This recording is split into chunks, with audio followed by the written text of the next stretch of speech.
வணக்கம் நண்பர்களே, விஷ்ணுபதிய புண்ணிய நேரம் மாசி மாதம் 1ஆம் தேதி வருகிறது.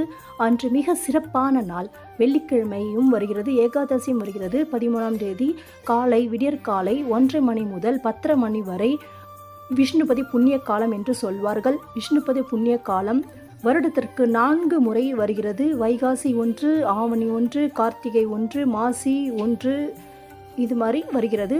இந்நேரத்தில் சிவன் கோயிலில் பிரதோஷ கால பூஜை நடத்துவது போல பெருமாள் கோயிலும் இந்த விஷ்ணுபதி கால வழிபாடும் மிக விசேஷமாக செய்வார்கள். இந்நேரத்தில் நாம் பெருமாள் கோவிலுக்கு சென்று கொடிமரத்தை 27 முறை சுற்றி பிரார்த்தனை செய்தால் நியாயமான கோரிக்கைகள் அனைத்தும் அடுத்த 3 விஷ்ணுபதி கால முடிவதற்குள் நிறைவேறும் என்று ஐதீகம். இதை நாம் இந்த விஷ்ணுபதி காலத்தில் முக்கியமாக கொடி ஸ்தம்பத்தை 27 முறை சுற்றுங்கள், கண்டிப்பாக நிறைவேறும். ஓம் நமோ